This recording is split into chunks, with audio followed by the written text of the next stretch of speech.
Isaiah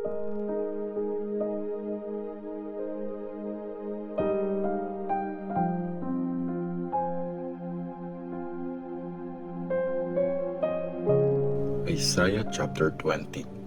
Ang sign ng hubad na prophet. Dumating ang commander ng army ng Assyria sa city ng Ashdod. Pinadala siya ni Sargon, hari ng Assyria, para kalabanin at sakupin yun. Nung time din na yun, sabi ni Lord kay Isaiah, anak ni Amos, hubarin mo ang suot mong damit, pati na ang sandals mo. Sumunod naman si Isaiah at lumakad siya ng hubad at nakayapak. Sabi ni Lord, gaya ng servant kong si Isaiah na naglakad ng nakahubad at nakayapak ng 3 taon bilang sign at warning laban sa Egypt at Ethiopia. Ganon din ang gagawin ng hari ng Assyria sa mga bihag galing Egypt at sa mga survivors ng Ethiopia. Bata at matanda, nakahubad, nakayapak, at labas ang mga private parts nila. Grabing kahihiyan ito ng Egypt. Tapos, mawawasak ang loob nila at mapapahiya dahil umasa sila sa Ethiopia at pinagmalaki nila ang Egypt. At sa araw na yun, sasabihin ng mga taga-tabing dagat, tingnan nyo yung nangyari sa mga inasahan at hiningan natin ng tulong para iligtas tayo sa hari ng Assyria. Paano na tayo maliligtas niyan? Isaiah chapter 21. A vision tungkol sa pagbagsak ng Babylonia. Mensahe ito tungkol sa Babylonia. Gaya ng ipo-ipong tumatama sa Negev, galing ito sa desert, sa isang nakakatakot na lupain. Isang vision na nakakakilabot ang nakita ko. Nagtatraidor ang traidor at nangwawasak ang tagawasak. Elam, sumugod ka. Paligiran at lusubin mo sila, Media. Lahat ng paghihirap na gawa niya, tatapusin ko na. Kaya naman, sobrang nahirapan ako. Namimilipit ako sa sakit. Parang babaeng manganganak ang pananakit. Nanghina ako sa narinig ko. Natakot ako sa nakita ko. Talagang natuliro ako. Nanginginig ako sa takot. Ang dati kong inaabangang takip silim, naging kinakatakutan ko na. Naghahanda sila ng kainan. Nilalatag ang mga carpet. Kumakain sila, umiinom, nang biglang may narinig na sigaw. Maghanda kayo, mga leader. I-ready ang mga shield. At ito ang sinabi sa akin ni Lord. Mag-assign ka ng bantay. Sabihin niya kung anumang makikita niya. Pag nakakita siya ng mga nakakabayo, 2 nakahilera, mga nakasakay sa donkey o sa mga camel, matyaga ng maigi ang mga ito, maiging maigi. Tapos, sumigaw yung bantay, Sir, nakabantay ako sa tower na ito, araw-araw, gabi-gabi. Ayan na, biglang nagdatingan ang mga nakakabayo, 2 nakahilera. At sabi ng bantay, bagsak na, bumagsak na ang Babylon. Lahat ng rebulto ng mga Diyos niya, iniwang durug-durug sa lupa. O bayan kong parang butil na giniik, sinasabi ko sa inyo yung narinig ko mula kay Lord na makapangyarihan, ang Diyos ng Israel. Message tungkol sa Edom. Ang mensahe tungkol sa Duma. May tumatawag sa akin galing sa Edom. Guard, gaano pa kahaba ang gabi? Guard, magtatagal pa ba ito? Sumagot ang guard. Padating na ang umaga at maggagabi ulit. Bumalik ka na lang kung may itatanong ka pa.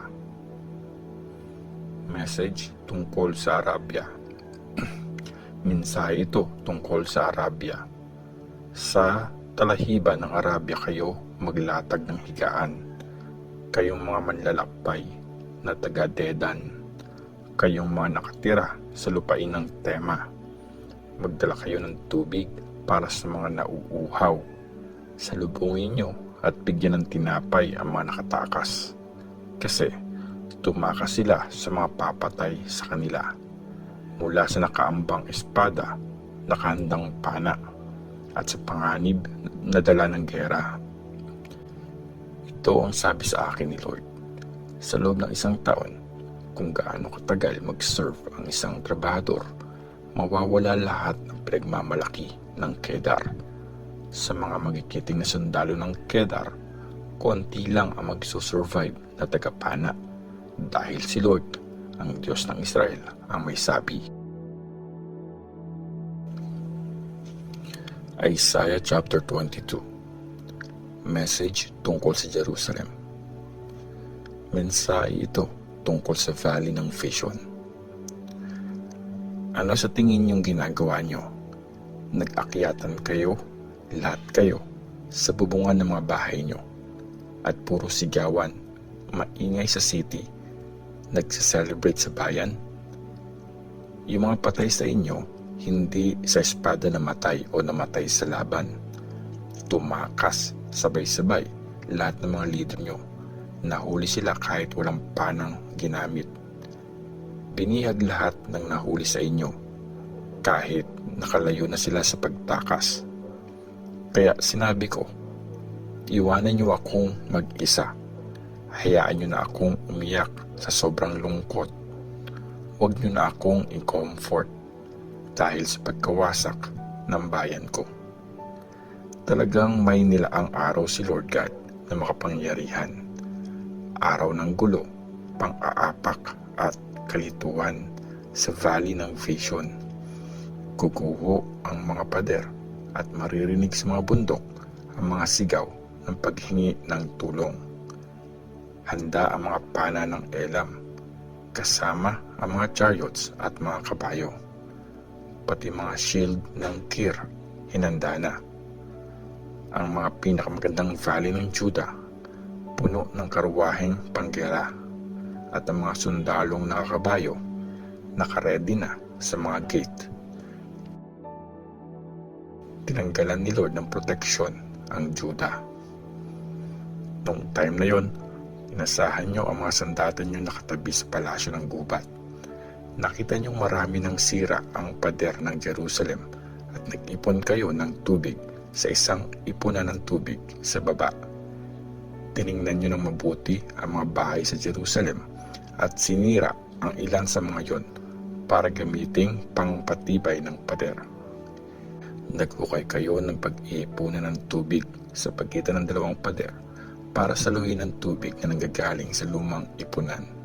Pero di nyo naisip ang Diyos na gumawa ng plano nito dati pa.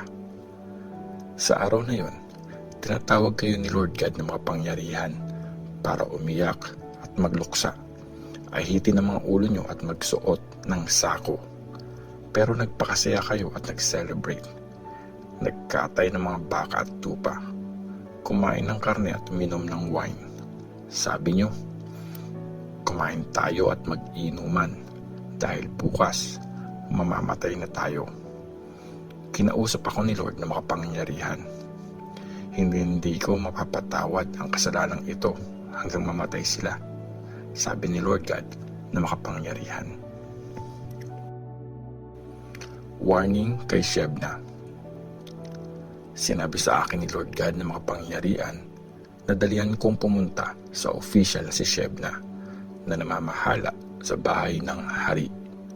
Sasabihin ko sa kanya, anong ginagawa mo dito at sinong nagbigay sa iyo ng karapatang gumawa ng puntod mo dito?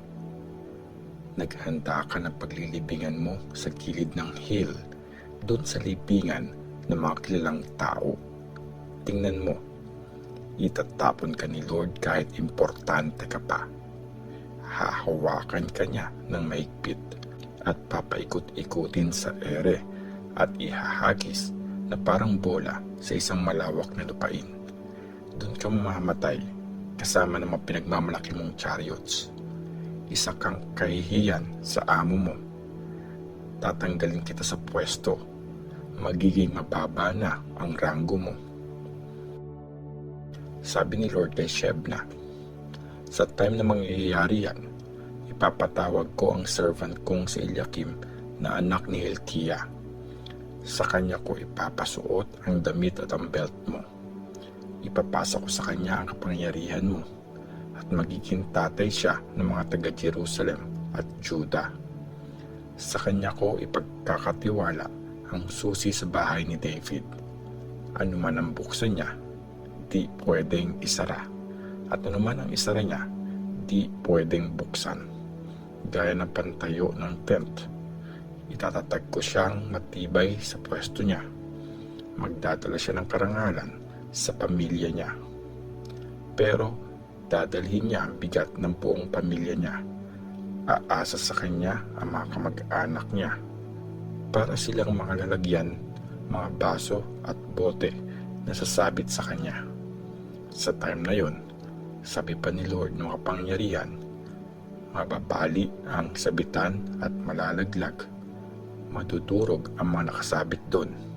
Ito ang sabi ni Lord.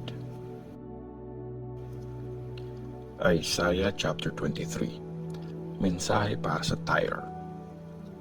Ito ang mensahe tungkol sa Tyre. Umiyak kayo, mga barko ng Tarshish, kasi wasak na ang Tyre. Wala nang natirang bahay o kahit daungan. Pagdating sa lupay ng Cyprus, dun nyo nabalitaan. Magluksa kayo, mga taga-taping dagat, mga negosyante ng Sidon, mga messengers na tumatawid sa dagat, at kung sansang dagat na ang naikot. Pinagkakakitaan nyo ang butil ng Shihor, yung harvest ng Nile, at naging negosyante kayo sa iba't ibang bansa. Sidon, ikaw na pinupuntahan para maging safe sa dagat. Mahiya ka dahil tinakwil ka na ng dagat. Ang sabi nito, hindi ako nag-labor o nanganak, di nagpalaki ng mga lalaki o babaeng anak. Pag nalaman ng Egypt ang nangyari, sobrang mai-stress, manghihina sila sa balita tungkol sa Tyre. Maglayag kayo papuntang Tarshish. Umiyak kayo ng malakas, kayo mga nakatira sa tabing dagat.